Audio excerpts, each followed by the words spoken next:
On a rainy afternoon, a young girl gives her umbrella to an elderly man lost on the sidewalk. This simple gesture reveals a hidden past and sets in motion a profound change for 3 lives. When you listen to your heart, even the rain can become a bridge between worlds that would otherwise never have crossed paths.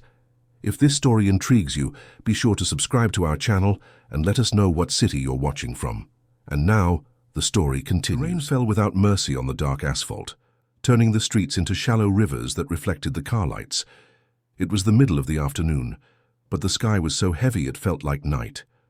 Inside the lobby of the office building, a 4-year-old girl watched the drops slide down the glass, tracing crooked paths that she followed with her small finger. Isabella clutched her pink umbrella with its colorful butterfly print to her chest. The fabric was a little frayed at the edges, some of the butterflies already faded from use, but to her, it was the most precious object in the world. Her mother had given it to her for her birthday 3 months ago, and since then she never left home without it when it rained. The girl was small for her age, too thin, with large brown eyes that seemed to understand more than they should. Her curly hair was tied in 2 braids that her mother had done that morning before starting her shift. She wore a simple floral cotton dress, washed so many times the colors were soft, and plastic sandals that squeaked when she walked. Marina, her mother, had worked as fair custodian in that building for 6 years. It was 12 floors of offices, conference rooms, and endless hallways that she cleaned with a dedication bordering on devotion. At 32, her face bore the marks of someone who had been working double time since she was young. Her hands were rough, her shoulders always tense, but she had a smile that could light up any room when it was aimed at her daughter. That Thursday afternoon, Marina was on the 10th floor, finishing up the executive suites. Isabella waited in the lobby as she always did. The security guard, Mr. Rodriguez, was used to the girl's presence.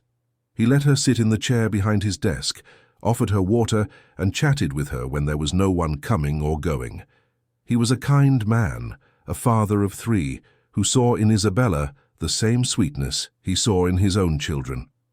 The little girl didn't complain about the wait. She was used to it. She always brought a drawing pad and a few worn-down colored pencils, and she would spend the hours creating colorful worlds on paper. Sometimes she drew her mother with a crown. Other times, she drew big houses with gardens full of flowers, the silent dreams of a child who had learned early on not to ask for much from life. On the other side of the glass, beyond the curtain of rain, an elderly man stood on the sidewalk. He must have been in his late 70s, his white hair completely soaked, a dark suit clinging to his thin frame. He had no umbrella. He looked lost, glancing from one side of the avenue to the other, like someone who no longer recognized his own way. Isabella noticed the man first. She stopped, drawing, and just watched through the glass, her brow furrowed with concern. The man was shivering. His hands were visibly trembling, and he was trying to shield himself from the rain with his arms, a useless gesture against the downpour. Mr. Rodriguez was on a call, his back to the door. Isabella slid off the chair, put her pencils in the worn little backpack she carried, and picked up her umbrella. Her short legs carried her to the glass door. It was heavy, but she managed to push it open with some effort.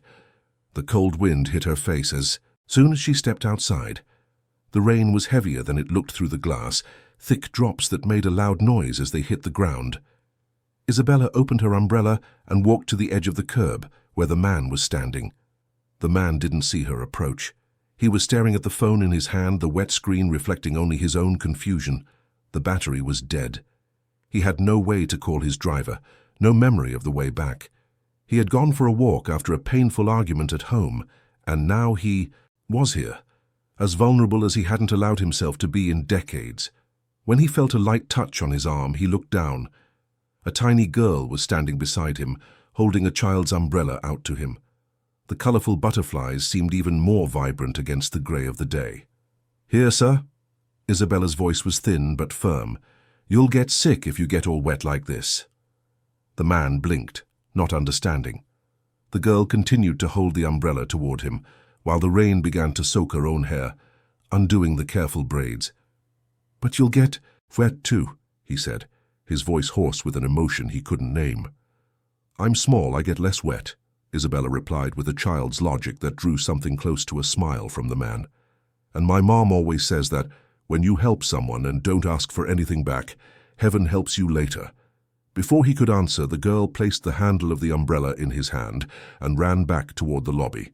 Her sandals slapped against the puddles, splashing water.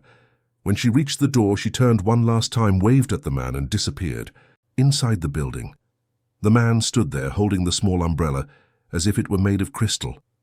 The pink, purple, and blue butterflies spun lightly in the wind. He looked at the lobby where the girl had gone, then at the umbrella, and felt something he hadn't felt in years. Tears mixed with the rain on his face. He was Edward Sterling, founder and chairman of the board of Sterling Holdings, the company that occupied 6 of the 12 floors in that very building. He had built an empire from scratch, amassed a fortune his great-grandchildren could never spend, and commanded businesses on 3 continents. But in that moment, soaked and holding a child's umbrella, he felt smaller than ever, and paradoxically, more human. Inside the lobby, Isabella returned to her chair, dripping water on the floor. Mr. Rodriguez had finished his call and looked at her, startled. "Kiddo, what did you do? You're soaked." "There was a man outside, Mr. Rodriguez. He was really cold." The security guard grabbed a towel he kept under the desk and started drying the girl's hair, muttering about stubborn kids and mothers who were going to be worried. But Isabella just smiled, pleased with herself, and went back to her drawing. Outside, a black BMW pulled up to the curb. A uniformed chauffeur got out hurriedly, carrying a large black umbrella. Mr. Sterling, I've been looking everywhere for you." The old man got into the car, still holding the child's umbrella. He didn't give it back. He placed it carefully on the seat beside him, as if it were a treasure. During the entire drive to his mansion on the Upper East Side, he remained silent, looking out the window, but his mind was working. That night, back at home, dry and warm, Edward picked up the phone and called his personal assistant. "I need you to find something out for me. At the company building in the lobby, there's a little girl, small, curly hair, must be about 4 years old. I want to know who she is and who her mother is." The next day, the information arrived. The girl's name was Isabella. Her mother, Marina, had been a custodian in the building for 6 years, a young widow raising her daughter alone. Minimum wage, no family nearby, living in a 1-room rented apartment in a neighborhood further, out in Queens. Edward read the report 3 times. Then he did something that surprised his assistant. He asked him to schedule a meeting, not with executives or investors, with the custodian, Marina, and with his grandson. Kyle was 34 and the executive vice president of the company. He had been raised by his grandfather after his parents' traumatic divorce when he was 8. He grew up between expensive boarding schools and high expectations, molded to be the perfect heir. He had an MBA, spoke 4 languages, and commanded multi-million-dollar projects with an iron fist. But he was an empty man. His relationships lasted weeks. His friendships were superficial. His life was work and more work. When his grandfather called him to talk about an important matter involving a child and her mother, Kyle imagined it was some kind of lawsuit or legal trouble. He didn't expect to hear a story about a butterfly umbrella and a 4-year-old girl who got soaked to help a stranger. "And what does this have to do with me?" Kyle asked impatiently, glancing at the expensive watch on his wrist. Edward looked at his grandson with a mixture of sadness and determination. "It has everything to do with you. You're going to meet this girl, and you're going to learn something I should have taught you a long time ago." Kyle was about to protest when his grandfather raised a hand, silencing him. "It's not a request. It's an order. And before you think about refusing, remember, I'm still the one who signs your paychecks." The tone was firm, but there was something else in the old man's eyes. An urgency Kyle had never seen before, a veiled desperation. And, against all his logic and resistance, Kyle nodded. 3 days later, Marina received a call from Human Resources. They asked her to attend a meeting on the 12th floor, the executive floor, where she had never gone to work. The tone was polite but formal. They didn't explain why. They just set a day and time. Marina spent the night sleepless, imagining she was going to be fired. Maybe they had found out she brought Isabella to wait in the lobby. Maybe an employee had complained. She prepared for the worst, choosing her best outfit, which was still far too simple for that environment.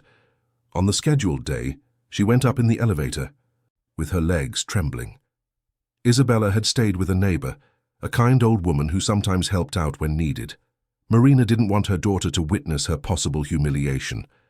When the elevator doors opened on the 12th floor, she was met with a wide hallway, marble floors and paintings on the walls.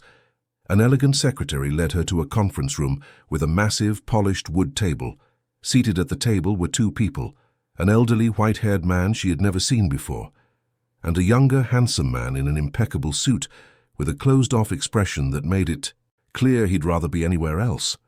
Edward stood up and extended his hand. "You must be Marina. A pleasure to meet you. I'm Edward Sterling, and this is my grandson, Kyle." Marina shook his hand hesitantly, feeling the texture of his wrinkled but still firm skin. She sat in the indicated chair, her back straight, her hands clasped in her lap to hide the trembling. What Edward said next would change everything. "I met your daughter a few days ago, and I came to thank you personally for what she did for me." Marina felt the blood freeze in her veins. Her daughter. What had Isabella done? Her immediate thought was panic. The girl had broken something, bothered someone, caused some kind of trouble. She swallowed hard, preparing to apologize, to beg them not to fire her. I'm so sorry, sir. If she did something wrong, I can—" Edward raised his hand, gently interrupting her. "Wrong? No, Marina. Your daughter did something extraordinary, something that touched me deeply." He then told her about that rainy afternoon, about how he had left home after a bitter argument with family members who wanted to put him in a nursing home. About how he had walked aimlessly, trying to process the pain of being seen as a burden by his own children. About how his phone had died, and he found himself lost, wet, shivering from the cold, and a loneliness that ached in his chest. And then a little girl appeared. She wasn't even 3 feet tall, but she had a heart the size of the world. She gave me her umbrella and got soaked to protect me. Marina felt her eyes fill with tears. She recognized the story immediately. Isabella had come home that day completely wet, without her umbrella. When Marina asked what had happened, the girl had simply said she'd lent it to a man who needed it more. Marina had been worried, but also proud. She never imagined that man was the owner of the company where she worked. "I came here to thank you," Edward continued, "and also to propose something." Kyle, who had remained silent until then, shifted in his chair. He knew his grandfather well enough to know something big was coming, something he probably wouldn't approve of. "I want to promote you, Marina, to the position of administrative assistant in the Human Resources Department, with a salary 3 times what you currently make." Marina's world seemed to stop. 3 times more. That would mean being able to pay the bills without desperation. It would mean plenty of food in the fridge, new clothes for Isabella, maybe even saving for a down payment on a house one day. But something inside her recoiled. She knew life. She knew powerful men. Nothing came for free. "Why?" she asked, her voice trembling but firm. "You don't know me. You don't know if I'm capable of doing this job. Why would you do this?" Edward smiled, a sad but honest smile. "Because your daughter showed me that kindness still exists in this world, and because I want to repay it in the only way I know how, by giving opportunities. But you're right to question it. This isn't charity. I'll give you a 6-month probationary period. If you don't adapt to the role, you'll go back to your previous job with the same salary you have now. No harm done. But if you succeed, the position is yours by right." Marina looked down at her own hands. They were the hands of someone who had spent her life scrubbing floors, cleaning windows, carrying heavy buckets, calloused hands with short, unpolished nails. Were these hands capable of typing reports, organizing documents, sitting at an office desk? "I accept," she said, almost in a whisper. "But on one condition. I want to prove I deserve it, not out of pity, out of competence." Edward nodded respectfully. "We have a deal." Kyle discreetly rolled his eyes. Another mediocre employee his grandfather was hiring on an emotional whim. It would be a hassle. He'd have to cover for her mistakes, and in the end she'd be fired anyway. It was always the same. But Edward wasn't finished. "And there's one more thing, something that involves you, Kyle." His grandson tensed. Here it came. "I want you to spend time with Marina's daughter, Isabella. I want you to get to know her, to be around her." "What?" Kyle couldn't hide his disbelief. "Grandfather, with all due respect, I don't have time to—" "You have time for 4-hour meetings about quarterly reports. You have time for business lunches that lead to nothing." "You'll make time for this too," Marina intervened, uncomfortable. "Mr. Sterling, I'm very grateful for the job offer, but I don't think it's right to involve my daughter in—" "It's not involvement, Marina. It's interaction. You see—" Edward paused, choosing his words carefully. "My grandson here is brilliant in business, but he's forgotten how to be human, and your daughter, without knowing it, taught me something I should have taught him a long time ago. Compassion." The silence that followed was heavy. Kyle clenched his jaw, offended but unable to argue. Marina didn't know what to say. "It doesn't have to be anything forced," Edward continued. "Just let him pick Isabella up from school sometimes. Let them have lunch together on the weekends. Let them talk, that's all." Marina looked at Kyle, trying to read something in that marble face. The man was handsome, that was undeniable. But there was a hardness in his eyes that scared her. Could she trust him near her daughter? As if reading her thoughts, Edward added, "Kyle is many things, Marina, but he's a man of his word, and I guarantee you, he would never harm a child, never." Marina took a deep breath.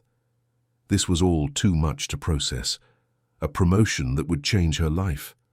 A millionaire wanting his grandson to spend time with her daughter. It felt unreal. "Can I think about it?" she asked. "Of course. Take all the time you need." That night, Marina told Isabella everything, simplifying the details so the little girl could understand. She talked about the new job, about how they would have more money, about how things would get better. "And the man with the umbrella?" Isabella asked, her eyes shining. "Is he okay?" "Yes, he is, sweetie. And he wants to get to know you better. Him and his grandson, a man named Kyle." Isabella smiled, satisfied. "I liked helping the man. He looked so sad. We help people who are sad, right, Mummy?" Marina hugged her daughter, feeling her heart tighten. Isabella was only 4, but she had a wisdom many adults would never develop. She'd inherited it from her father, a good man who was gone too soon, a victim of a workplace accident when the girl was just 6 months old. 3 days later, Marina started her new job. The office was small, shared with 2 other assistants who received her coldly. One of them, Julia, was in her early 30s and had worked there for 8 years. She had applied for the position Marina now held. The other, Sylvia, was older and clearly followed Julia's lead. "So you're Mr. Sterling's new pet project," Julia said, her tone sugary but laced with venom. "Must be nice to have connections, huh?" Marina swallowed the comment. She knew she would face this. She knew she would have to prove her worth 10 times more than anyone else. The first few days were a nightmare. The computer system was confusing, the procedures were numerous, and the corporate jargon was a foreign language to her. Marina came home with a headache, her eyes burning from staring at the screen. But she didn't give up. She took work home, studied the manuals late into the night, and took notes in a notebook she carried everywhere. Isabella noticed her mother's exhaustion. She started helping more around the house, putting away her own toys, trying to make the bed with her small hands. "You're tired, Mummy." "I'll help," she would say, serious as a miniature adult. At the end of the second week, Edward fulfilled his part of the deal. He called Marina and asked if Kyle could pick Isabella up from school on Friday and take her to lunch. Marina hesitated but agreed. She had to honor the arrangement. Kyle received the news with the enthusiasm of someone going to the dentist for a root canal. On Friday, at 11:30 in the morning, he was parked in front of the public school where Isabella studied. The building was old, the walls needed painting, the gate was rusty, so different from the elite private schools he knew. When the gates opened, dozens of children came running out, shouting, laughing. Kyle had to fight the urge to get back in his car and drive away, but then he saw Isabella. She came out slowly, her little backpack on, looking for Marina among the waiting parents. When she saw Kyle instead of her mother, she stopped. He got out of the car, awkward. "Hi, Isabella. I'm Kyle, a friend of your mum's. She asked me to pick you up today." The girl studied him with those large, penetrating eyes. "Are you the umbrella man's grandson?" "I am." "Is he better?" The question caught Kyle by surprise. "He is. He's much better." Isabella nodded, satisfied, and held out her hand. "Okay then, let's go." Kyle looked at the small hand, extended toward him. For a moment he felt something strange in his chest, something he couldn't name. He took her hand, delicate as a flower, and walked to the car. During lunch at a simple diner Isabella chose, the girl talked non-stop. She told him about her teacher, about the drawing she made, about a little bird she had seen on the way to school. Kyle just listened, giving short answers, unsure how to interact with a child. "Are you sad like your grandpa was?" Isabella asked suddenly, staring at him as she bit into a piece of her burger. The question completely disarmed him. I don't know. Why do you think I'm sad?" "Because you don't smile. People who don't smile are usually sad on the inside. My teacher said so." Kyle had no answer for that. He stayed silent, pushing the fries around on his plate without eating. "But that's okay," Isabella continued, with the disconcerting naturalness of children.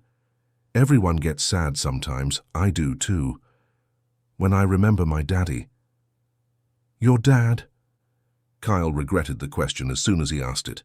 It wasn't his business. "He went to heaven when I was a baby. Mommy said he was really good, that he took care of everyone, that I'm like him." Something inside Kyle broke in that moment.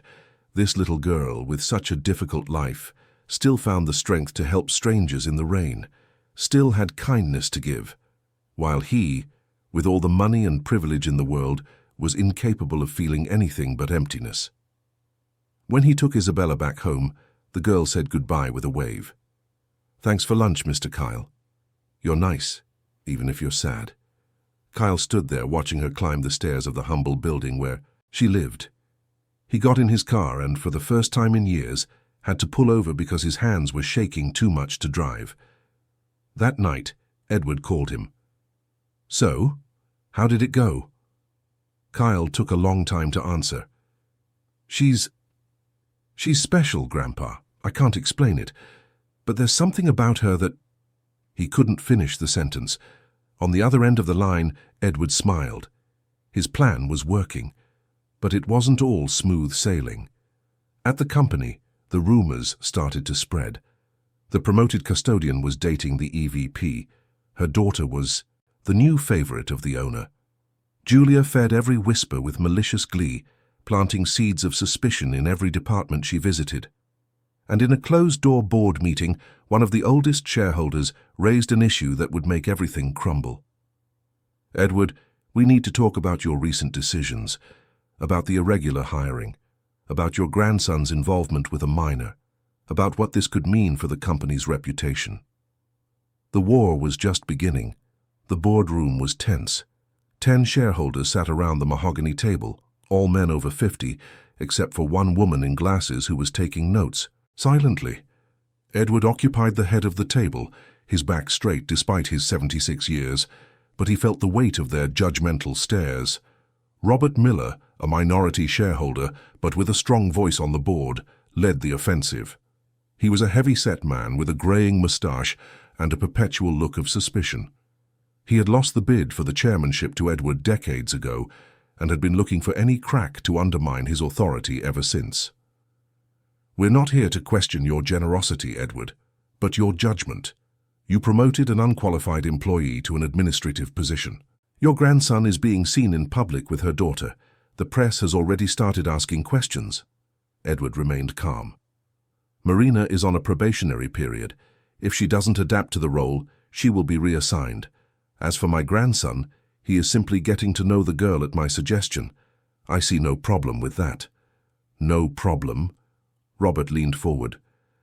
"The reputation of this company was built over 40 years. We can't allow scandals to tarnish it. And what it looks like, Edward, is that you're having an episode, that your age is affecting your judgment." The words hung in the air like blades. Edward felt anger rise in his throat, but he took a deep breath.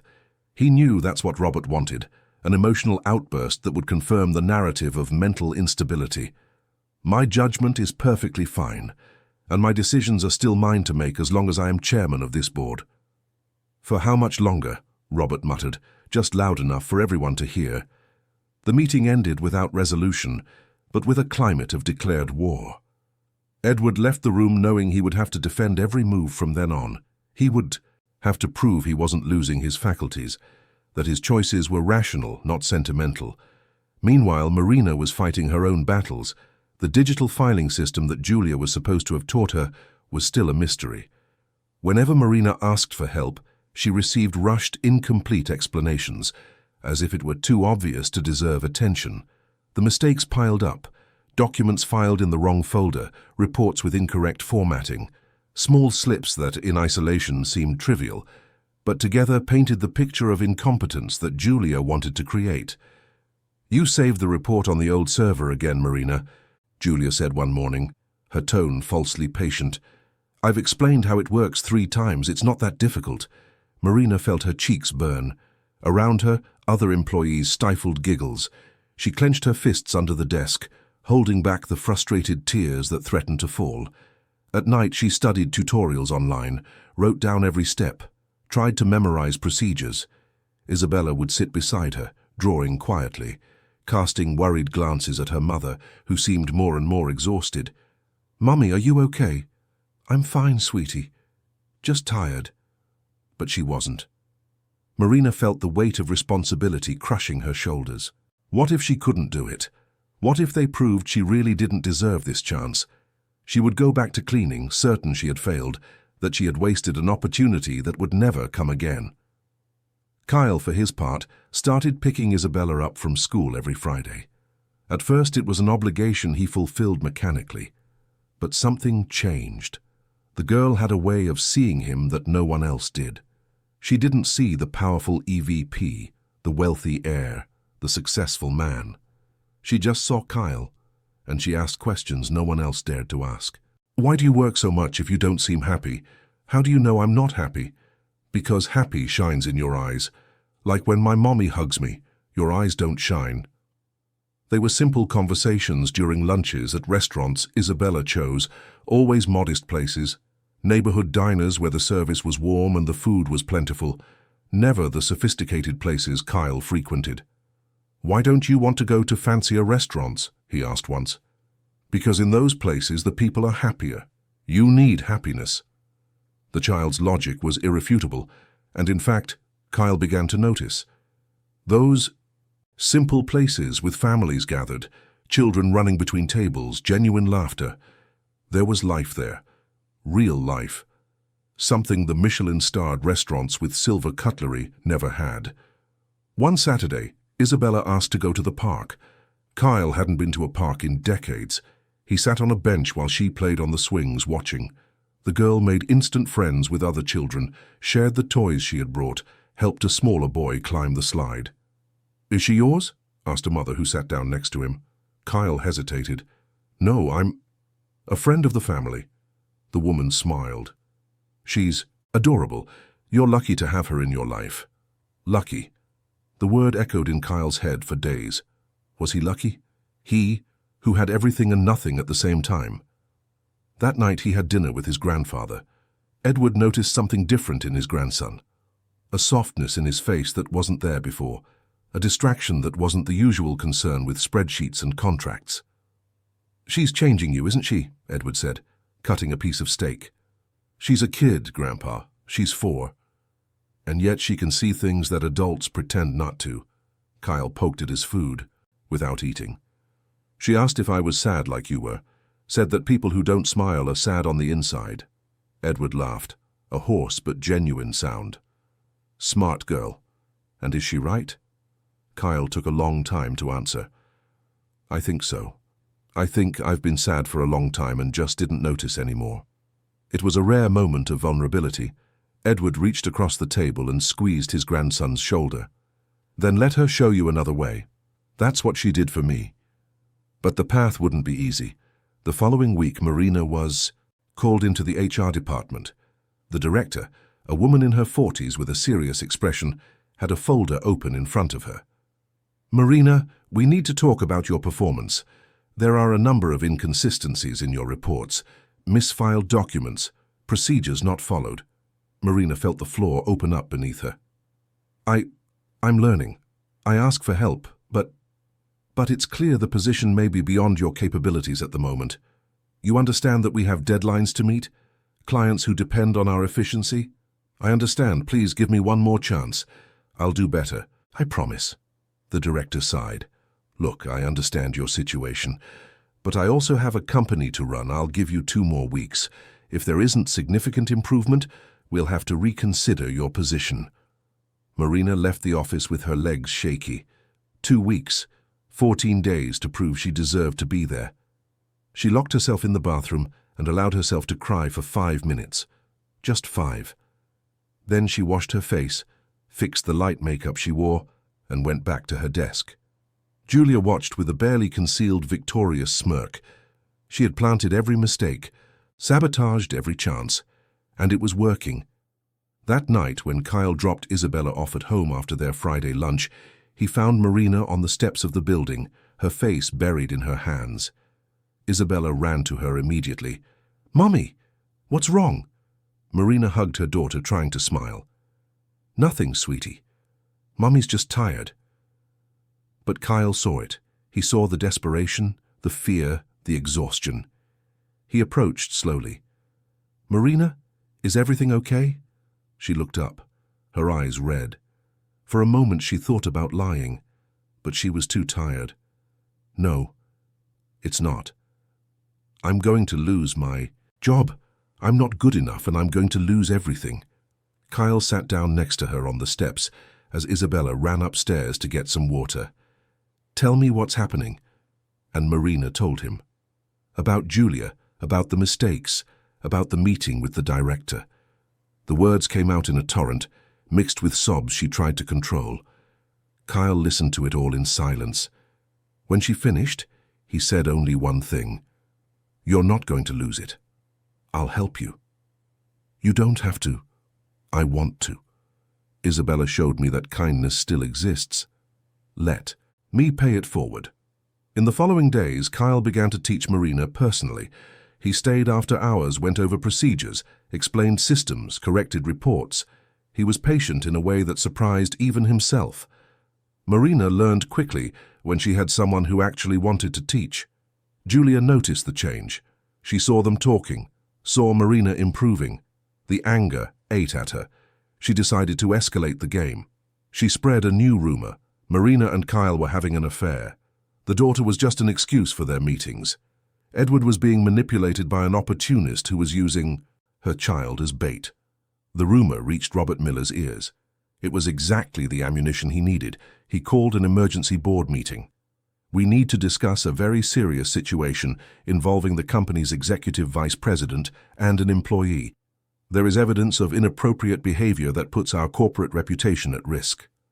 Edward received the summons on a Tuesday afternoon. He called Kyle immediately. "They're coming after you now, after both of you. We need to be prepared." Kyle felt his stomach turn. He knew what this meant: scandal, speculation. And in the middle of it all, Isabella and Marina would be torn apart by the corporate gossip machine. That night, he had to make a decision. Should he stay away from Isabella to protect her, or fight for the right to keep this friendship that was, slowly, healing him from wounds he didn't even know he had? He picked up the phone to call his grandfather, but stopped. On his phone's background was a picture Isabella had asked him to take last Saturday. The two of them at the park, she making a funny face, he almost smiling. Almost.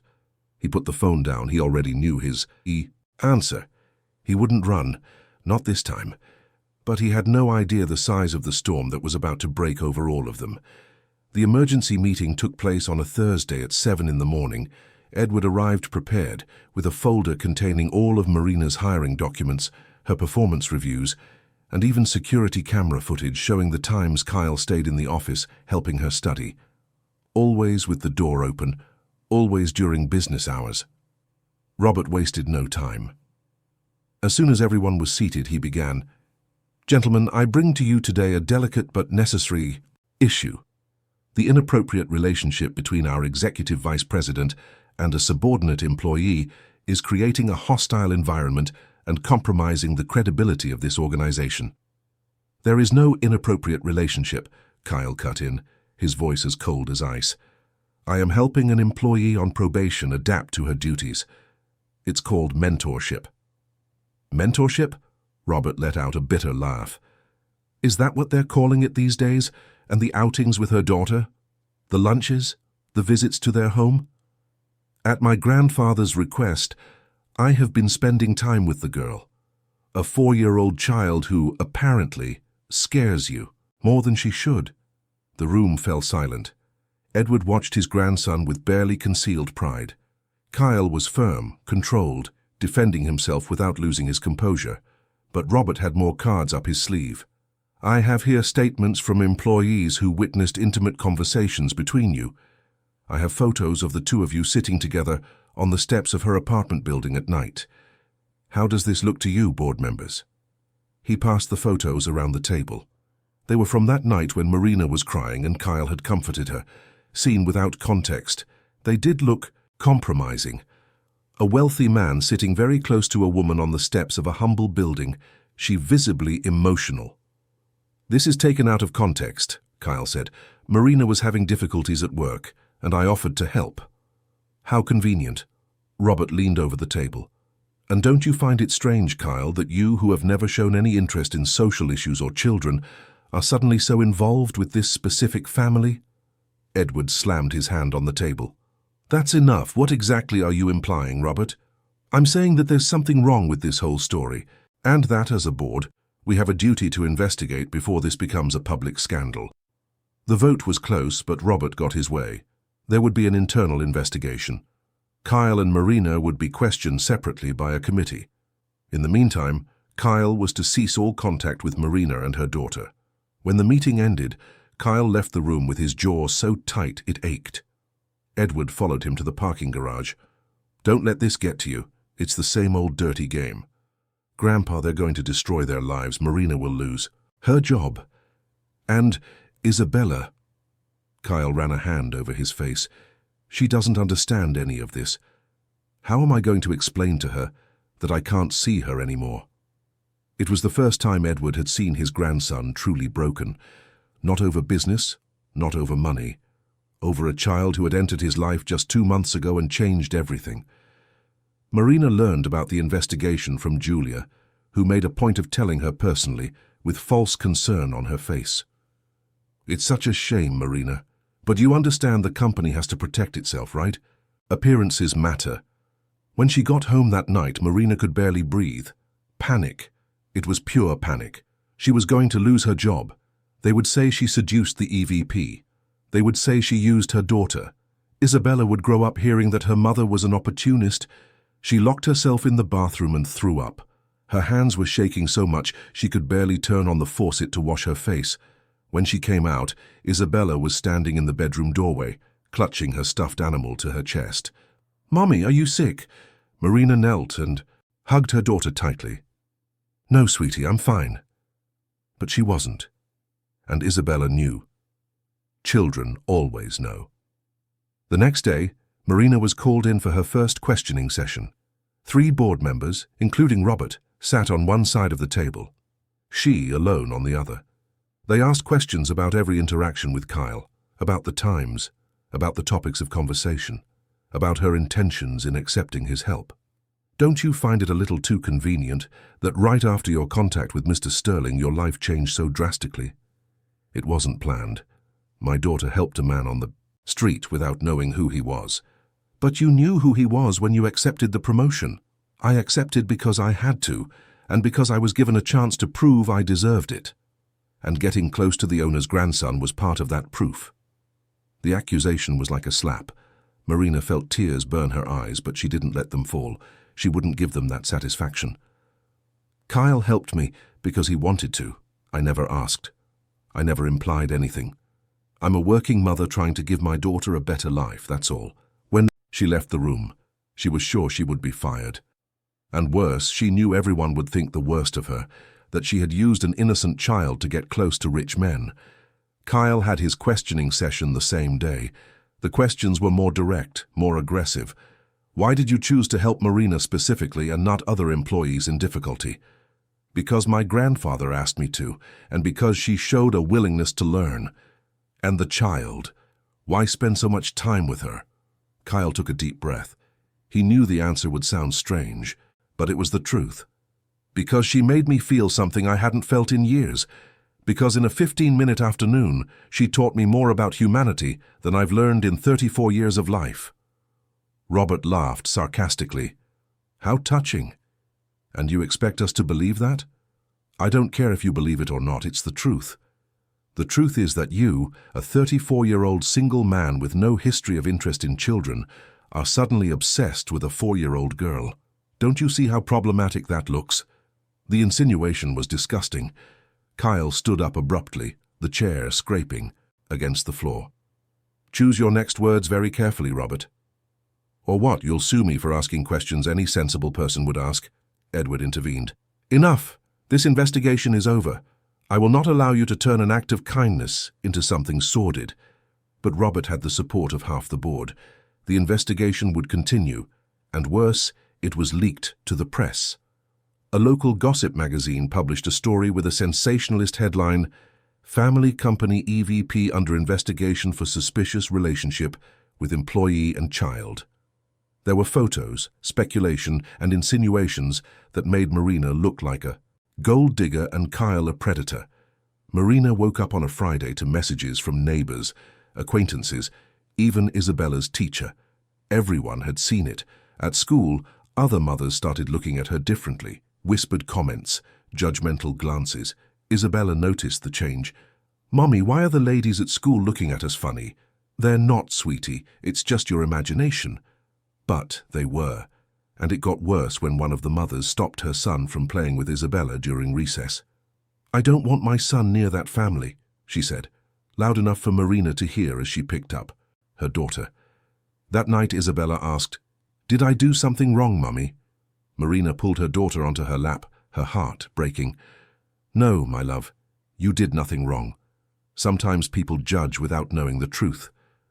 But I just gave the man my umbrella because he was cold. I know, and you did the right thing. Don't let anyone tell you otherwise.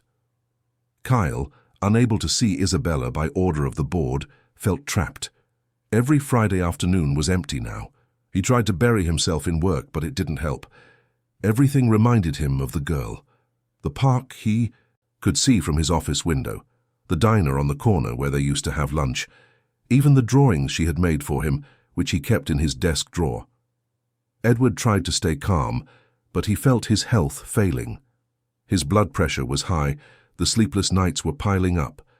The doctor warned him he needed to rest, but how could he rest when he saw his grandson suffering and an innocent woman being destroyed by gossip? In the midst of the storm, Julia savored her victory. She had done it. Marina would be fired, Kyle would be sidelined, and she would finally get the promotion she always deserved. But there was something Julia didn't know, something no one but Edward and his personal lawyer knew. For the past few weeks, while Robert orchestrated the investigation, Edward had been doing some investigating of his own. About Robert, about his financial movements, about his interests in making the company look unstable. And he had found something big enough to turn the tables completely. The following Monday, Edward called an emergency meeting. This time he was the one holding the cards. He walked into the room carrying a thick folder, his face grim. Gentlemen, before we vote on any decision regarding Marina or my grandson, I have information that needs to be shared. Information about embezzlement, fraudulent contracts, and a corruption scheme that has been happening under our noses for at least 2 years. Robert turned pale. What are you talking about? Edward opened the folder and began distributing documents. I'm talking about you, Robert, and how you've been using your position on this board to benefit companies in which you are a silent partner. I'm talking about rigged bids, over-invoicing, and misappropriation of funds. The silence. In the room was sepulchral. The documents were passed from hand to hand, numbers, contracts, bank transfers, all proven, dated, signed. Robert tried to stand, but his legs wouldn't obey. This is a lie, a set-up. It's the truth, And it's all here in black and white, signed by you." Just then the door to the room opened. 2 men in suits entered, accompanied by a court officer. "Robert Miller, we need you to come with us to give a statement regarding financial irregularities." Robert's face went from white to red. He looked around searching for support, but everyone averted their eyes.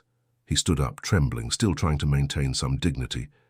As he passed Edward, he whispered, "You'll regret this." Edward stared back without blinking. "Not as much as you will." When Robert was escorted out, the remaining board members were in shock. Edward seized the moment. "Now that we've clarified who truly poses a threat to this company, can we get back to what matters? Or does anyone else want to question my judgment?" No one said a word. "Excellent. The investigation into Kyle and Marina is closed. There is no evidence of misconduct because there was no misconduct, and anyone who spreads further slander will be held legally accountable." Kyle, who had been summoned to the meeting but had remained silent until then, felt a wave of relief. But he knew the damage was already done, the headlines, the gossip. How would they convince people of the truth when the lie had already spread so far? Edward, as if reading his thoughts, said, "I'm holding a press conference this afternoon. I will clarify everything, and I will sue every outlet that defamed our family." But there was something that not even a press conference could fix. That very morning, Marina had made a decision. A painful decision, but one she believed was necessary to protect Isabella from more suffering. She was going to resign. She would quit, go back to a cleaning job somewhere else, and get out of Edward and Kyle's lives before she caused any more trouble. She was typing her resignation letter when the secretary called her. "Mr. Sterling wants to see you. It's urgent." Marina went up to the 12th floor with her heart pounding. When she entered the office, she found Edward and Kyle waiting, and on the table between them was something she never expected to see. Isabella's butterfly umbrella, now framed in an acrylic box with a small gold plaque underneath. "Marina," Edward began, his voice thick with emotion, "I need to tell you something no one knows, not even Kyle." Edward sat down heavily in his chair, suddenly looking much older than his 76 years. Kyle frowned, confused. Marina remained standing, her hands clasped in front of her. "A long time ago," Edward began, his voice low, "I had a daughter, Danielle. She was my youngest, the light of my life. When she was 23, she fell in love with a young man, a good man, hard-working, honest, but poor, very poor." Kyle shifted in his chair, uncomfortable. He had never heard of an Aunt Danielle. "My wife and I didn't approve of the relationship. We thought she deserved more, that she was wasting her future. We fought. She left home. We cut off contact." Edward paused, his eyes welling up. "I was building the empire. I was sure she would come back, that she would realize her mistake. But she never did." Marina felt a tightness in her chest. She knew where this was going. "Years later, I tried to find her. I hired investigators. I found out she had married, that her husband had died in a workplace accident, that she was raising a daughter alone, struggling. I tried to reach out, but she refused my money. She said I wasn't her family anymore." Edward's voice broke. Kyle was pale. 6 months ago, Danielle got sick. Severe pneumonia. No health insurance, no resources for proper treatment. By the time I finally got to her in the public hospital, it was too late. She was gone. And I never got to apologize. I never told her I was wrong." Marina brought a hand to her mouth, her eyes wide. Edward continued, each word costing him a piece of his soul. "Her daughter had a paternal grandmother who took her in, a humble woman but with a huge heart. I tried to help financially, but the grandmother refused. She said it wasn't what Danielle would have wanted, that I had to respect her wishes." Edward looked directly at Marina. "That grandmother passed away 3 months ago. I've been looking for my granddaughter ever since. I hired the best investigators, searched shelters, schools, records." The silence in the room was absolute. Marina was beginning to understand, but she didn't want to believe it. "When I saw your daughter that rainy afternoon, when she handed me that umbrella, I knew. I don't know how, but I knew. Isabella has the same eyes as my Danielle, the same gentle way, the same unwavering kindness in spite of everything. No, Marina whispered. It can't be. Edward opened a drawer and took out documents, certificates, old photos, records. I did some discreet investigating. I found out your late mother-in-law's name was Rose, that she had raised the granddaughter of a friend's daughter who had passed away, that this friend's name was Danielle. Marina sat down before her legs gave out. Rose helped me when my husband died. She took me in, took care of Isabella while I worked. She talked about a friend who had lost her daughter, but she never mentioned names, never. She kept the secret to protect you both, to respect Danielle's wish to live away from me. Edward slid the papers across the table. Isabella is my great-granddaughter, Marina, the last connection to the daughter I lost because of pride and stupidity. Kyle was in shock. Grandpa, why did you never tell me about her? Because the shame was too great. Because I let my pride destroy my family and I didn't want to admit it. Edward looked at his grandson. When you lost your baby daughter years ago, when I saw you shut yourself off from the world, I swore I wouldn't let anyone else in this family lose their chance to love. That's why I insisted you meet Isabella. Because I knew she could heal you. And you could heal each other. The pieces fell into place. Edward's sudden interest, his insistence on bringing Kyle and the girl together. It all made sense now. Marina felt her head spin. You knew from the beginning, from that first meeting? I suspected. The investigation confirmed it later. But I couldn't just show up and say, I'm your great-grandfather. Not after everything. I needed to earn your trust, to show you I had changed. Earn my trust? Marina's voice was louder than she intended. You manipulated everything. The promotion, Kyle meeting my daughter, all of it was a setup. It wasn't a setup. Edward slammed his hand on the table. The promotion was real. You deserved the chance. Kyle helped you because he wanted to, because you showed determination. The feelings were all real. But they were built on a lie. Marina stood up, the tears finally falling. How can I trust anything you say now? Kyle stood up too. Marina, I didn't know. I swear I didn't know any of this. But you know now. And now everything changes, doesn't it? Now Isabella isn't just some poor girl you were helping out of pity. She's family. She's an obligation. It was never pity. Kyle came around the table. Isabella changed me because she's special, because she sees the world in a way that made me want to be better. That doesn't change with or without genetics. Marina shook her head, backing away. I have to go. I need to think. I need to... She left the room almost at a run, leaving the two men behind. When she got home, she found Isabella drawing at the small table in the living room. The girl looked up, smiling. Mommy, look, I drew a butterfly. Marina hugged her daughter with so much force, the girl let out a little giggle. Mommy, you're squishing me. That night, after putting Isabella to bed, Marina sat in the dark living room thinking. Her whole life had been built on incomplete information. Rose had helped her because of a family obligation she never knew about. Edward had approached her out of guilt, not genuine kindness. It was all a lie. Or was it? She remembered Kyle's words defending her to the board, his patience teaching her the office procedures, the way he looked at Isabella with a tenderness that couldn't be faked, the way Isabella talked about him, always excited, always happy. The next morning, Marina took Isabella to school and went to work. Julia greeted her with a venomous smile. So I hear you're practically family with the owner now. How convenient. The news had leaked. Of course it had. In a company, secrets didn't last long. In the hallways, the stares were different. Some of envy, some of suspicion, a few of genuine sympathy. Marina held her head high and worked. Every report perfect, every file organized, every procedure followed to the letter. She would prove her worth, with or without family connections. But the pressure was too much.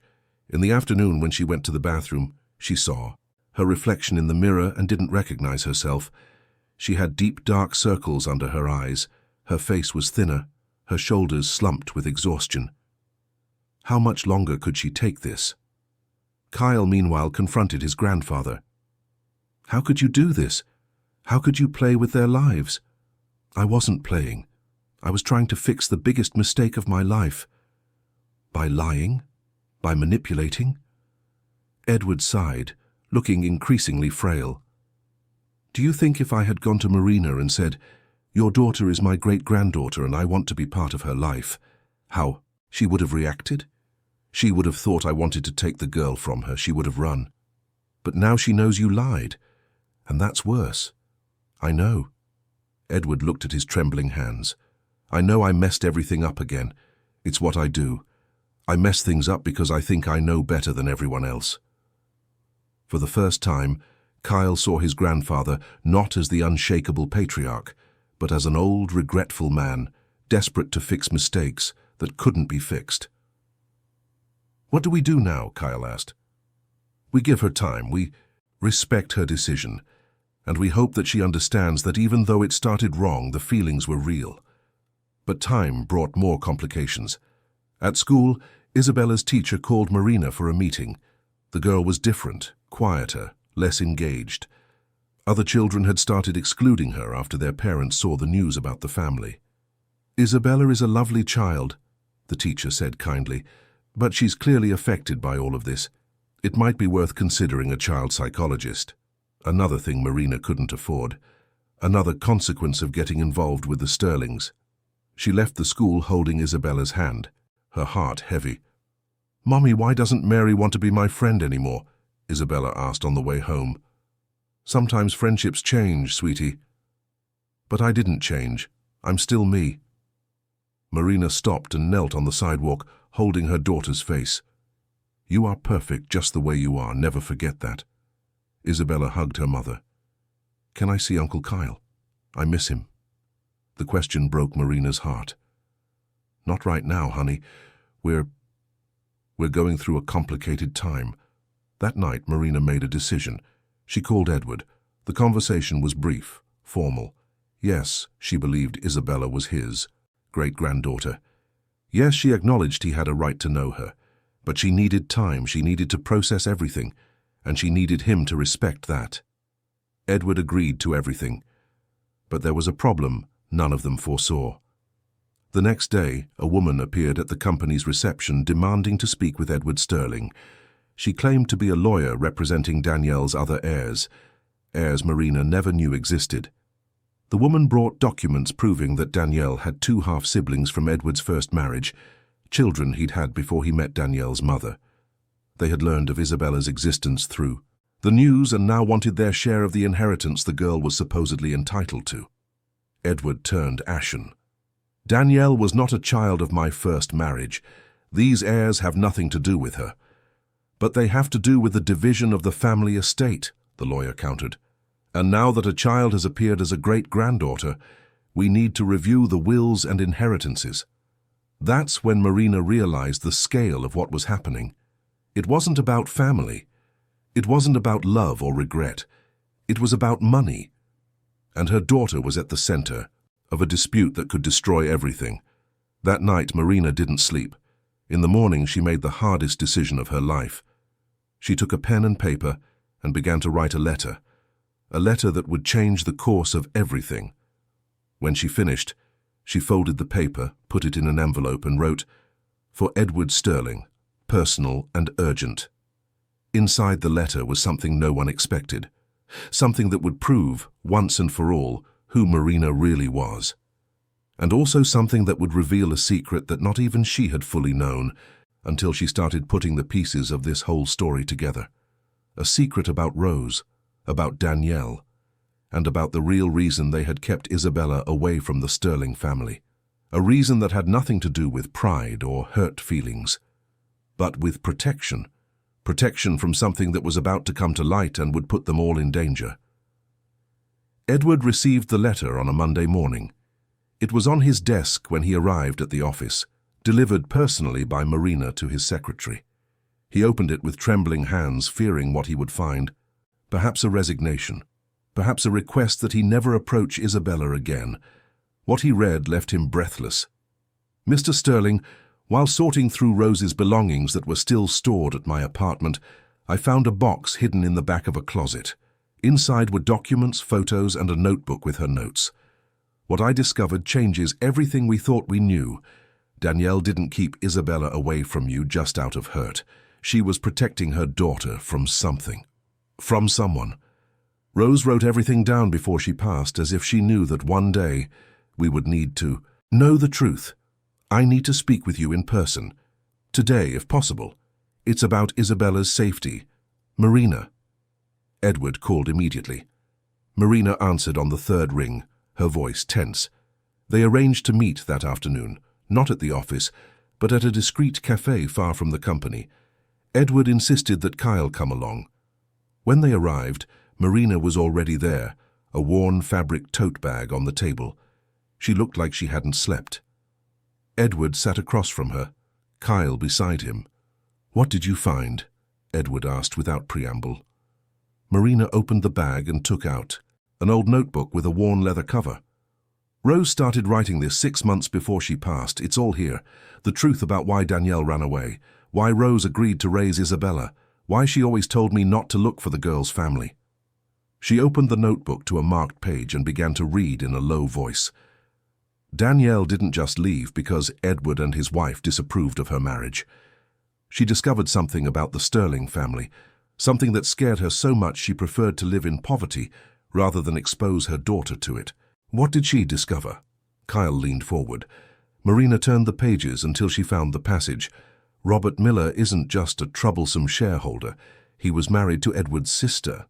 When she died under strange circumstances 20 years ago, Robert inherited her shares and became a board member.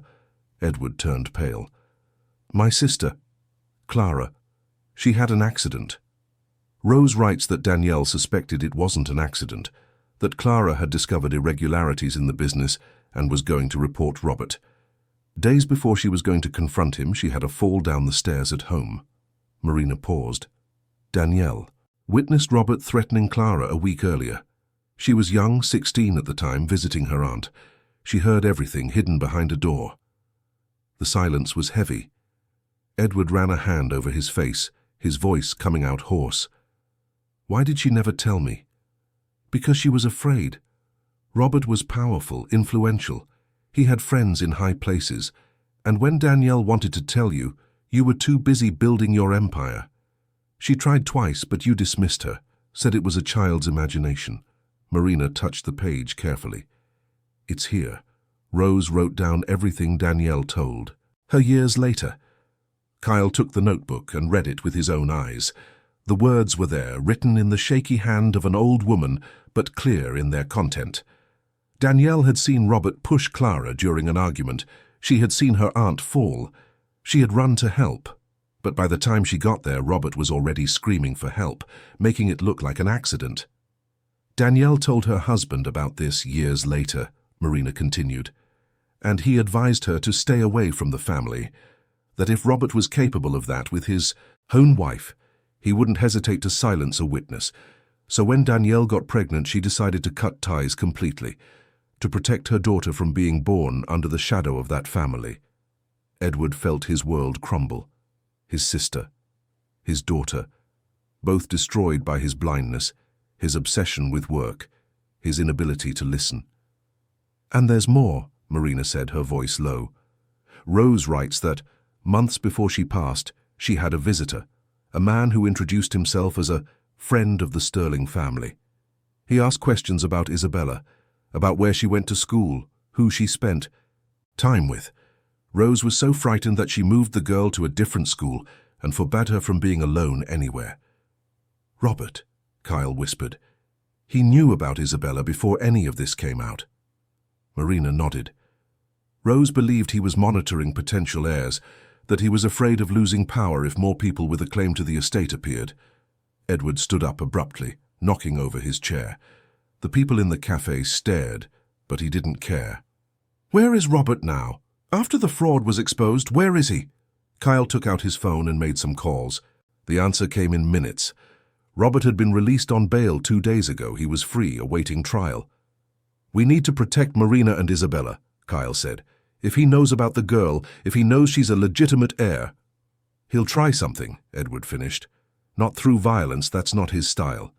But through manipulation, through pressure, by destroying your credibility before any investigation can be reopened." Marina felt panic grip her chest. Isabella is at school right now. I need to get her. Edward placed a hand on her arm. I'll send my driver to pick her up, with security.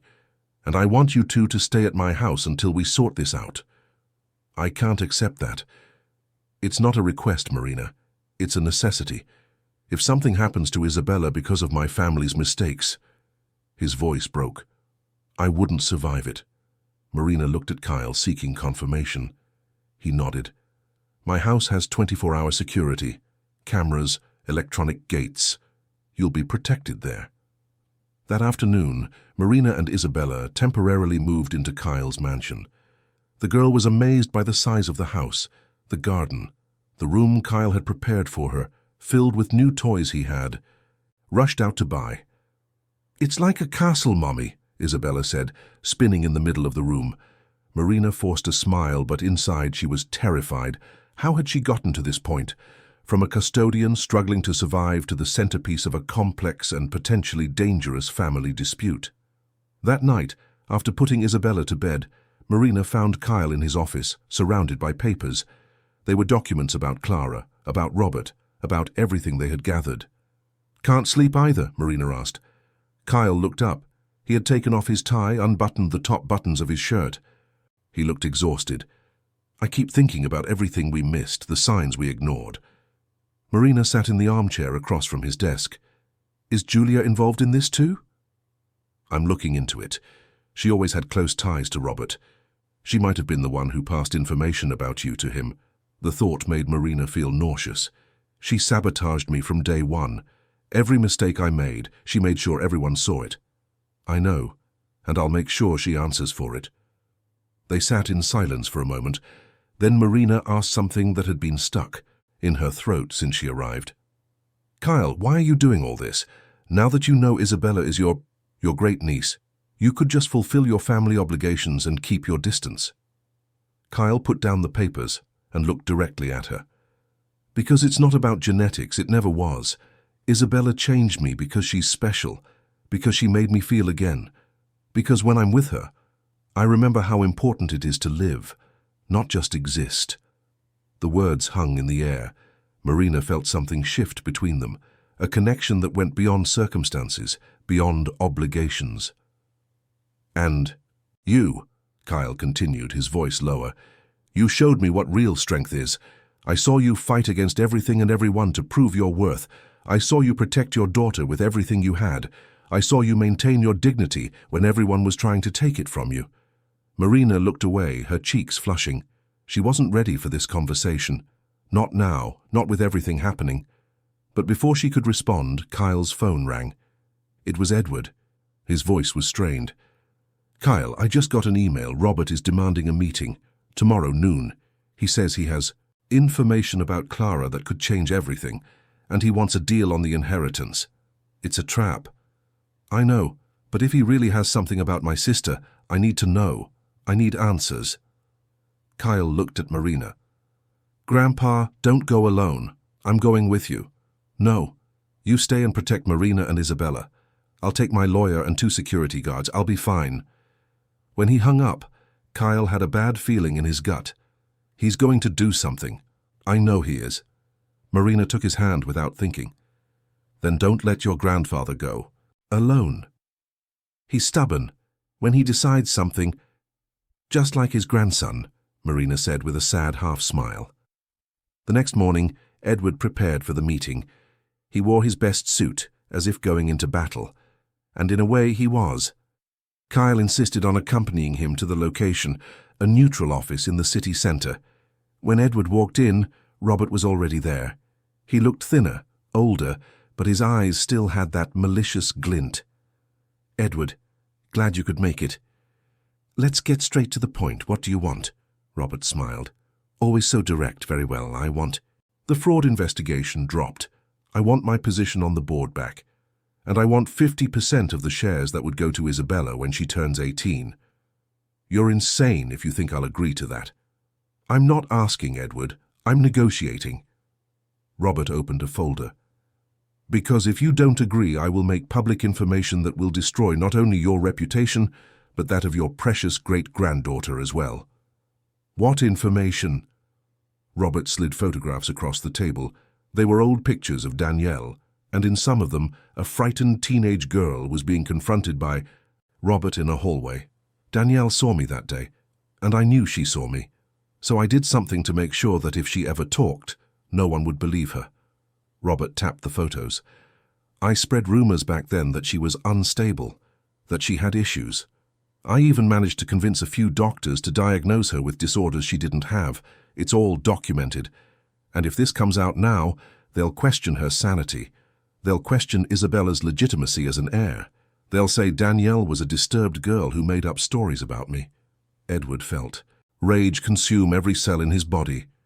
You destroyed my daughter. You destroyed my sister. And now you want to use my great-granddaughter as a pawn? I want to survive, Edward, and I'm willing to do whatever it takes. Just then the door opened, and the person who walked in wasn't Edward's lawyer. It was Marina, and she brought with her something Robert never imagined existed, the proof that would change everything.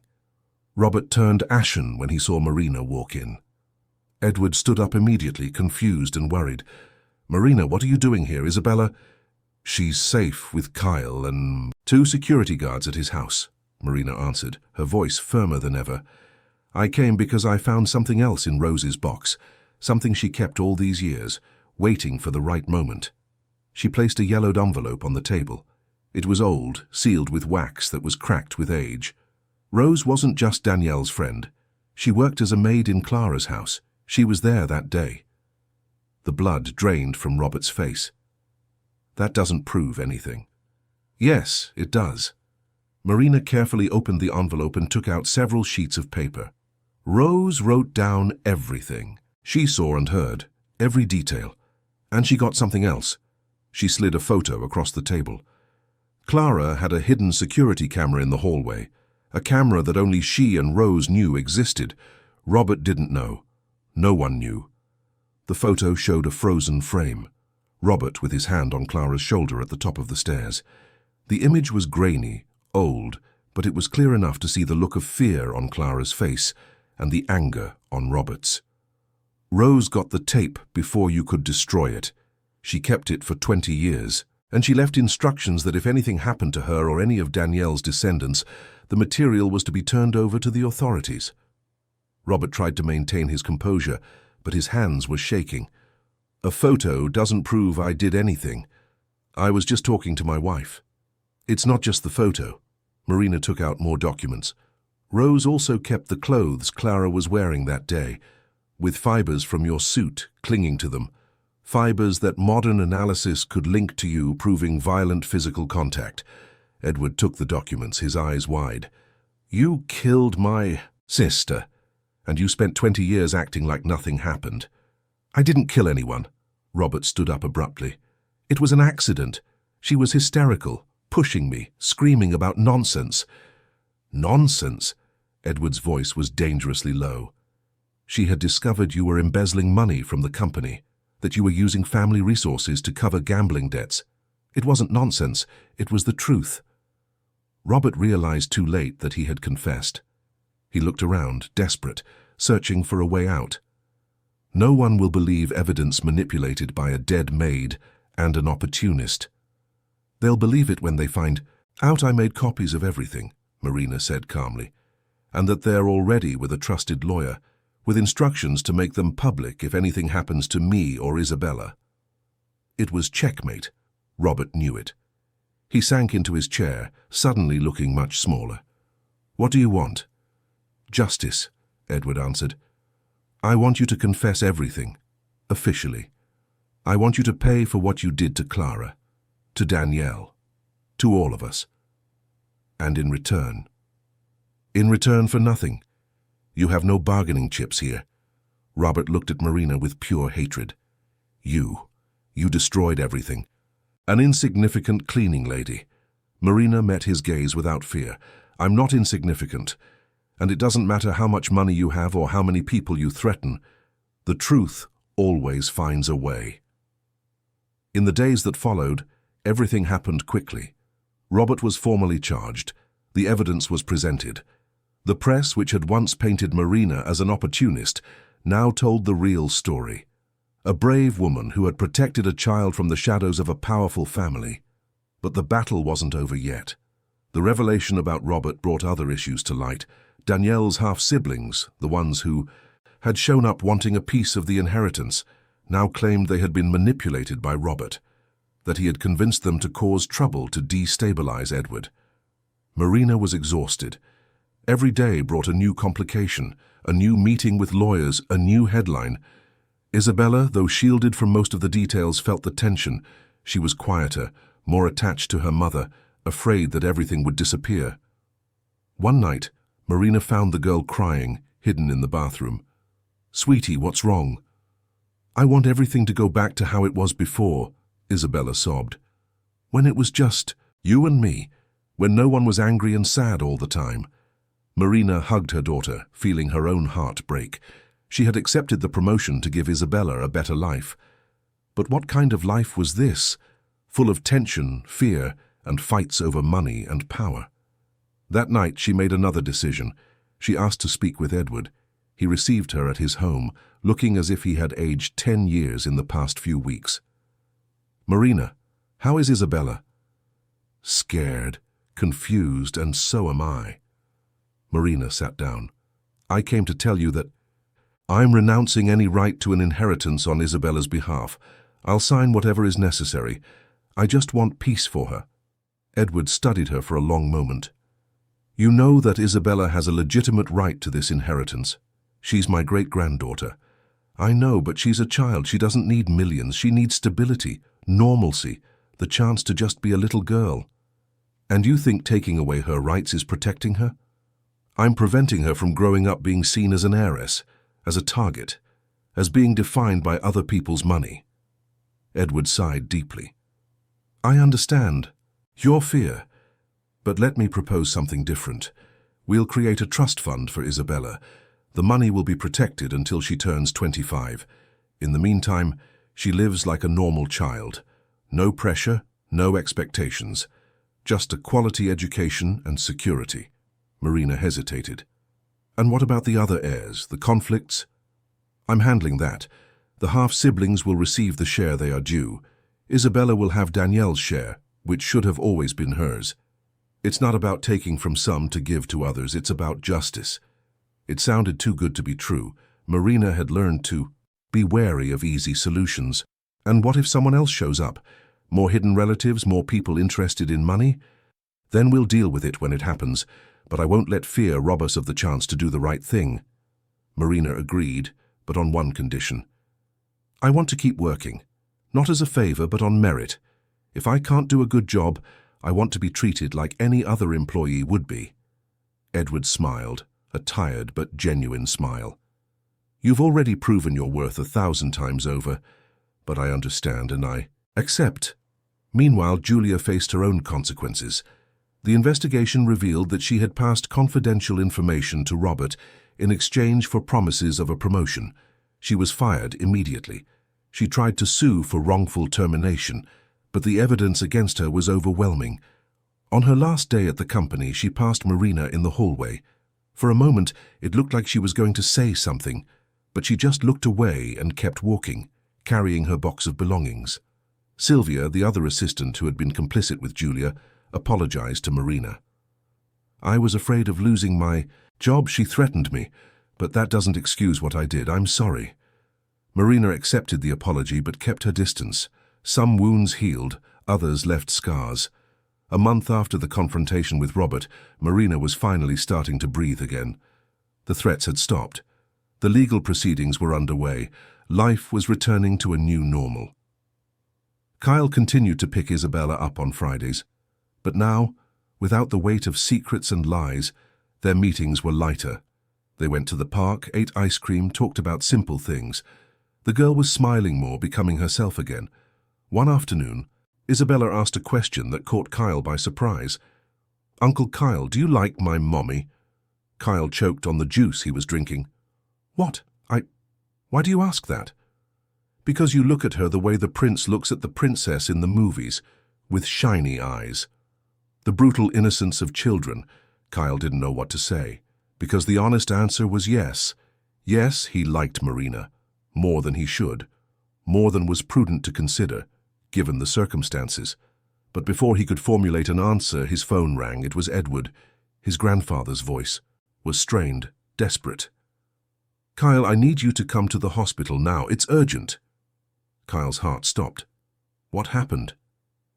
I had an episode. The doctors are running tests, but they need to talk to the family about some important decisions. Kyle picked up Marina and Isabella immediately. On the way to the hospital, he tried to stay calm, but his hands on the steering wheel were white from gripping it so hard. When they arrived, they found Edward on a gurney, connected to monitors, looking frail and small. The doctor took them to a private room. "Mr. Sterling had a heart attack. We were able to stabilize him, but his heart is very weak. We'll need to perform a complex surgery. But given his age and health, the risks are very high." Kyle felt the floor drop out from under him. Marina held his hand, giving him strength. "What are the chances?" Kyle asked, his voice hoarse. 50-50. It could go well. It might not. Edward asked to speak with them before the surgery. He was pale but lucid. "Kyle, if I don't talk like that, Grandpa. Listen to me. If I don't make it, you take care of them. Of Marina and Isabella, promise me." "Grandpa, promise me." Kyle swallowed the lump in his throat. "I promise." Edward looked at Marina. "Thank you for being strong when no one else was, for protecting my great-granddaughter, for giving me the chance to know a child's unconditional love before I go." "You're not going anywhere," Marina said, tears streaming down her face. "You're going to stay and watch Isabella grow up. You're going to stay and fix everything that was broken." But as they wheeled Edward into the operating room, none of them were sure if that was a promise they could keep. Isabella, who had been in the waiting room with the nurse, appeared holding a drawing she had made. It was Edward, her, Marina and Kyle, all holding hands under a rainbow. "It's for great-grandpa, for when he gets out of surgery." Kyle took the drawing with trembling hands. If Edward got out of surgery. If. The hours in the waiting room were the longest of Kyle's life. Marina sat beside him, Isabella asleep on her lap, exhausted from the emotional tension. Every so often a nurse would pass by and give vague updates. "The surgery is progressing. It will still be a while." Kyle couldn't sit still. He got up, paced, sat down again. Marina said nothing, just remained there, her silent presence the only possible comfort. It was almost 11 at night when the surgeon finally appeared. Kyle jumped to his feet, his heart racing. The doctor looked tired, but he had a slight smile on his face. The surgery was a success. His heart responded better than we expected. He'll need to be in intensive care for a few days, but the prognosis is positive. Kyle felt his legs weaken with relief. Marina stood up with Isabella in her arms and touched his shoulder. "He's going to be okay." But the doctor wasn't finished. "There's something you need to know. Mr. Sterling had a minor stroke during the surgery. We managed to contain it quickly, but he will have some after effects. Partial loss of movement on his right side. He'll likely need intensive physical therapy and may never fully recover." The words were like a punch. Edward, always so strong and independent, would now be dependent on help. Kyle knew how much his grandfather would hate that, how he would fight against his own fragility. They were allowed a brief visit. Edward was pale, with tubes everywhere, but he was conscious. When he saw Kyle walk in, he tried to smile. The left side of his face responded. The right remained still. "I look like a wreck," Edward said, his voice slurred. "You look alive, that's what matters." Edward tried to lift his right hand, but it only trembled slightly. Frustration flickered in his eyes. "I'm going to be a burden now." "You're going to be family, and family takes care of each other." Marina came in with Isabella, who had woken up and insisted on seeing her great-grandfather. The girl wasn't scared by the tubes or machines. She just took Edward's left hand, the one that still worked, and said, "I brought my drawing. Do you want me to hang it here so you can see it?" Edward looked at the drawing, all of them holding hands under the rainbow, and tears streamed down his face. "Yes, I do, my little one." The recovery was slow and painful. Edward spent 3 weeks in the hospital, then another 2 at a rehabilitation clinic. Every day was a battle against his own limitations, relearning to write, to dress himself, to do simple things that were once automatic. Kyle visited every day after work. Marina went with Isabella on the weekends. The girl became Edward's unofficial physical therapist, inventing games to make him exercise his right hand. "Great, Grandpa, I bet you can't catch this ball," and Edward would try. For her, he would try. During that time, changes happened at the company. Kyle temporarily took over as chairman of the board. His first action was to create a strict code of ethics and hire an external auditing firm to review all operations. There would be more room for fraud.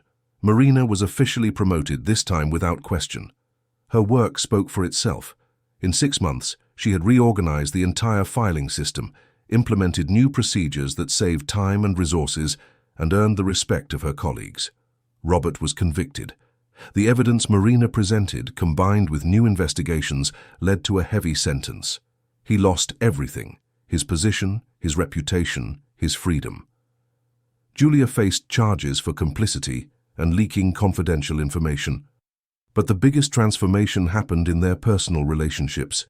Edward, forced by his convalescence to slow down, began to truly get to know Marina and Isabella, not as an obligation or out of guilt, but as people. He discovered that Marina had a sharp sense of humor, that she loved reading classic novels, that she dreamed of finishing the business degree she had abandoned when she was widowed. "Why did you stop?" Edward asked one afternoon when she was visiting. "I didn't have time, I didn't have money. I had a daughter to raise." "And now?" Marina looked at him. "Now, I still have a daughter to raise. But you also have support. You have resources, you have people who can help with Isabella while you study." The idea took root. Days later, Marina enrolled in a night course. Kyle offered to stay with Isabella on the nights she had class. At first, Marina hesitated, but Isabella loved her nights with Uncle Kyle. They made dinner together, watched cartoons and played games, and slowly, imperceptibly, Kyle and Marina began to know each other better. Conversations that started about Isabella would extend to other topics. He told her about the daughter he had lost, about how he had closed himself off afterward.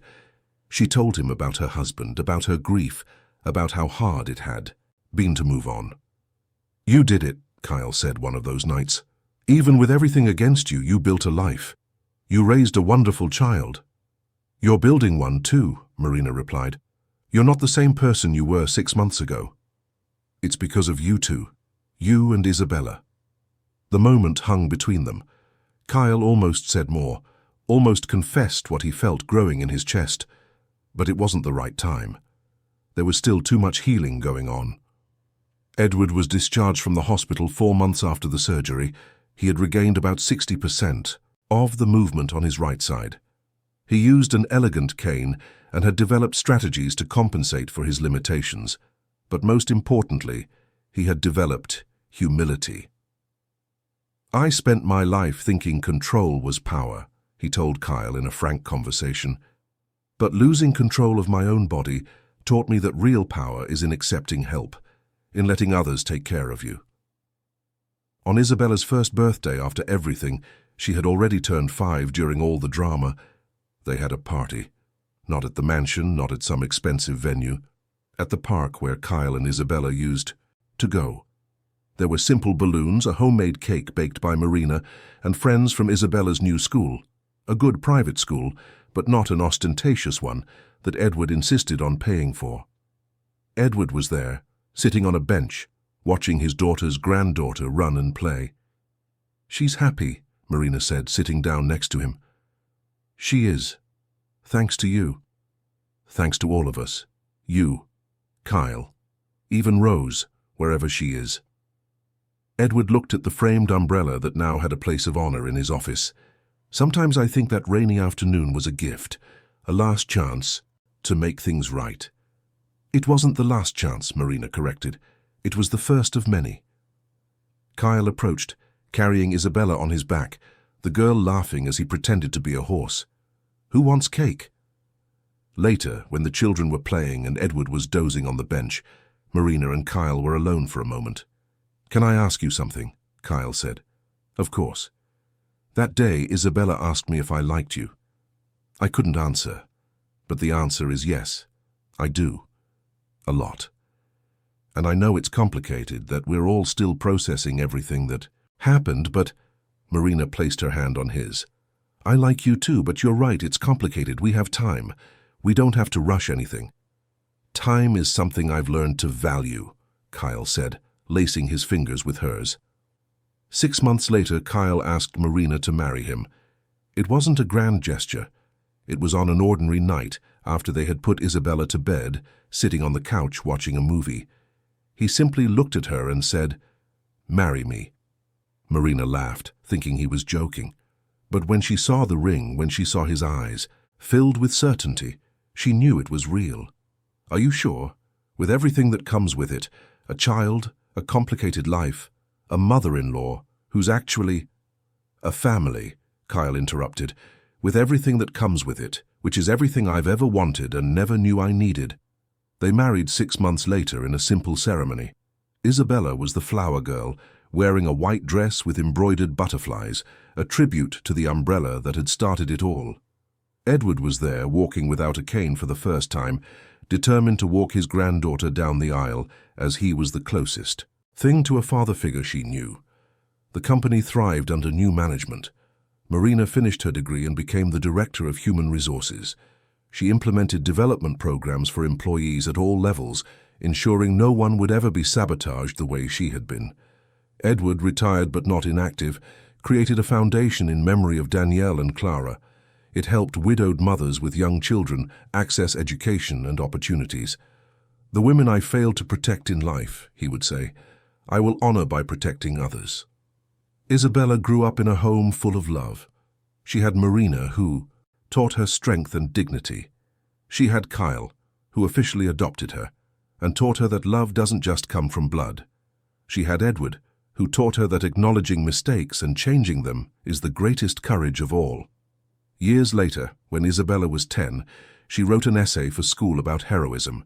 She wrote about a custodian who worked hard to give her daughter a future, about a businessman who learned to be human, about a closed-off man who learned to love, and about a woman named Rose who kept secrets to protect the ones she loved.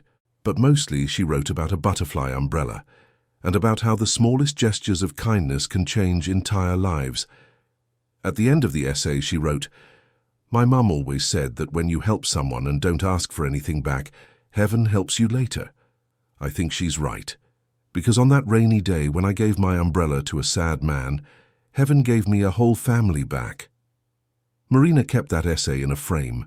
Next to it, she placed a photo of all of them, Edward, her, Kyle, and Isabella, taken at the park during that birthday. Party, all of them smiling, all of them healed, all of them home. Because home, after all, wasn't a place.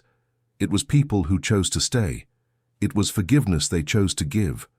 It was love they chose to build every day, even when, especially when, it was hard. And in that house, built on the ruins of lies and pain, something new grew. Something true. Something that proved it's never too late to start over. It's never too late to choose kindness. It's never too late to come home. The butterfly umbrella remained framed in Edward's office until his last days, years later, when he passed away peacefully, surrounded by the family he had helped bring together. And even after, it remained there, a reminder that on a rainy day, a little girl showed a lost man the way back home, and in doing so, she found her own.